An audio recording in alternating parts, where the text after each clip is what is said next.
आप देख रहे हैं समाचार एजेंसी ऑफ इंडिया में साइन न्यूज। नमस्कार दोस्तों, समाचार एजेंसी ऑफ इंडिया की साइन न्यूज में लिमटी के लालटेन के 635वें एपिसोड में एक बार फिर आपका स्वागत है।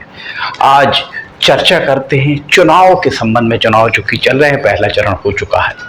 क्या कारण है कि पहले की तरह उत्सव के मानिंद चुनाव नहीं रह गए, चाहे लोकसभा चुनाव हो या विधानसभा चुनाव, उत्सव की तरह अब नहीं रह गए। जनता के बीच लोकप्रिय चेहरों के अभाव में दिनों दिन चुनाव बनते जा रहे हैं नीरस। लिमटी की लालटेन के 635वें एपिसोड में एक बार फिर आपका स्वागत है। एक समय था जब चुनाव का नाम सुनते ही जनमानस की आंखों में चमक आ जाती थी।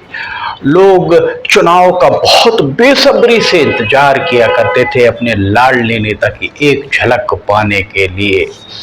लोग इंतजार किया करते थे, बेसब्री से इंतजार किया करते थे अपने लाडले नेता को सुनने के लिए। उनके भाषणों में सरकार की उपलब्धियां, सरकार की नाकामियां, अगर पक्ष के हैं तो सरकार की उपलब्धियां, विपक्ष के नाकामियां, विपक्षी नेताओं पर कटाक्ष आदि न जाने क्या क्या हुआ करता था, जो चुनाव के समय आकर्षण का केंद्र हुआ करता था। कालांतर में चुनाव का ये उन्माद, उत्सुकता आदि कम होते चले गए। आज चुनाव पहले की तरह नहीं रह गया। आज चुनाव रूटीन की तरह लड़े जा रहे हैं, जैसी हमारी दिनचर्या होती है।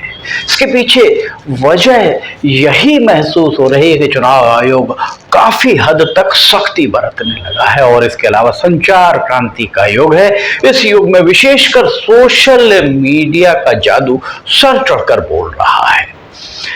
इसके चलते हर हाथ में आपको मोबाइल दिखेगा और प्रत्याशियों को अब अपने मतदाताओं तक पहुंचने के लिए व्यक्तिगत संपर्क के बजाय मोबाइल के सहारे पहुंचना बहुत ज्यादा आसान प्रतीत होता है। एक समय था जब सामूहिक तौर पर जिम्मेदारी, ये किस तरीके की जिम्मेदारी होती थी, जैसे सामूहिक तौर पर जिम्मेदारी का काम माना जा सकता था। ये काम व्यक्तिगत ज्यादा प्रतीत हो रहा है।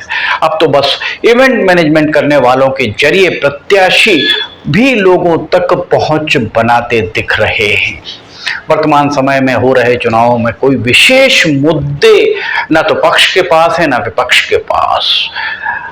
सत्ताधारी दल के पास एक दो चेहरे हैं जिनके आसपास ही चुनाव की धुरी, प्रचार की धुरी घूमती नजर आती है। कमोबेश विपक्ष का भी यही आलम है। चुनाव प्रचार में भाषणों को अगर सुने तो वो चुटीलापन जो पहले हुआ करता था, धारदार आरोप, जो सीमाओं में बंधे धारदार आरोप कहा जाए तो अतिशयोक्ति नहीं होगी, इसका अभाव साफ तौर पर नजर आता है। अनेक शहरों का तो आलम यह है कि पहले चरण के चुनाव प्रचार के दौरान शहरों में तो प्रत्याशियों के चुनाव प्रचार वाहन तक घूमते नहीं नजर आए।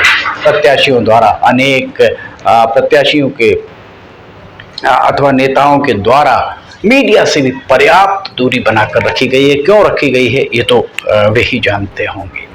लोकसभा चुनाव में के मतदान का पहला चरण निर्विघ्न संपन्न हो चुका है। अनेक लोग ये पूछते नजर आ रहे हैं, पूछते ही रह गए कि फला पार्टी से कौन सा उम्मीदवार मैदान में है। कार्यकर्ताओं के बीच भी यही चर्चा चलती रही कि उन्होंने ही अपने उम्मीदवारों का चेहरा ठीक तरीके से नहीं देखा। ठीक तरीके से कहने में भी ज्यादा जोर देते नजर आते हैं, जिसका तात्पर्य ये भी लगाया जा सकता है कि उन कार्यकर्ताओं की पूछ परख, खातिरदारी भी प्रत्याशियों ने इसमें भी ज्यादा ध्यान देना मुनासिब नहीं समझा, क्योंकि 5 साल में एक बार ही उन कार्यकर्ताओं की पूछ परख शायद होती हो।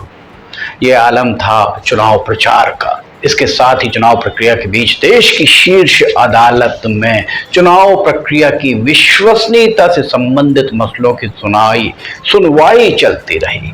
मामला इलेक्ट्रॉनिक वोटिंग मशीन ईवीएम के दौरान उपयोग के दौरान voter verified paper audit trail VVPAT पर्चियों के मिलान का था, जिस पर माननीय न्यायालय के द्वारा अपना फैसला भी सुरक्षित रख लिया बताया जा रहा है। आपको ये बता दें कि ईवीएम के जरिए मतदान प्रक्रिया 2004 के लोकसभा चुनाव के दौरान आरंभ हुई थी। इस दौरान कांग्रेस की सरकार चुनी गई थी। 10 साल डॉक्टर मनमोहन सिंह के नेतृत्व में कांग्रेस सत्ता में रही। आज वही कांग्रेस ईवीएम की विश्वसनीयता पर प्रश्न चिन्ह लगाती दिखती है ना आश्चर्य की बात। मामला देश की शीर्ष अदालत में विचाराधीन है। शीर्ष अदालत ये भी कह चुकी है कि ईवीएम से बैलेट पेपर की ओर वापसी अब विकल्प नहीं रह गया है। अर्थात ईवीएम से अगर आप बैलेट पेपर तरफ जाना चाहें तो विकल्प नहीं रह गया है। देखा जाए तो हमें संचार क्रांति और जो अत्याधुनिक तरीके हैं उस ओर जाने की जरूरत है। बाबा आदम के जमाने की व्यवस्थाओं में जाने की शायद जरूरत नहीं है। देखा जाए तो जब मतदाता ईवीएम के जरिए वोट डालता है तब वीवीपैट पर्ची में उसे उसके द्वारा दिए गए वोट के बारे में कि उसने किसे वोट दिया है ये बात दिखाई दे जाती है। चुनाव चिन्ह उसका आ जाता है जो चुनाव आयोग के द्वारा निर्धारित किया गया है।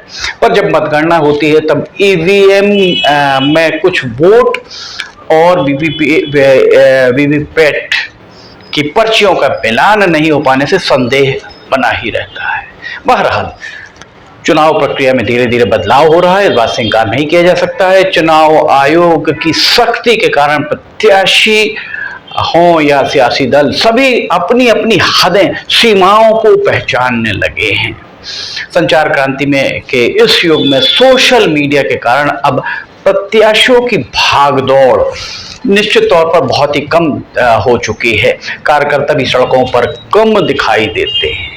सोशल मीडिया पर 10-20 फोटो अपलोड कर और प्रत्याशी एवं पार्टी के नेताओं को टैग करके, एक नया चलन चला है, टैग करके कार्यकर्ता भी अपने कर्तव्यों की इतिश्री करते दिख रहे हैं। देश के नीति निर्धारक नेताओं को इस बारे में विचार करना होगा कि पंडित जवाहरलाल नेहरू, लाल बहादुर शास्त्री, इंदिरा गांधी, अटल बिहारी वाजपेयी, लाल कृष्ण आडवाणी, मुरली मनोहर जोशी जैसे नेताओं को देखने सुनने उमड़ने वाली भीड़ आखिर आज क्यों नहीं उमड़ रही है?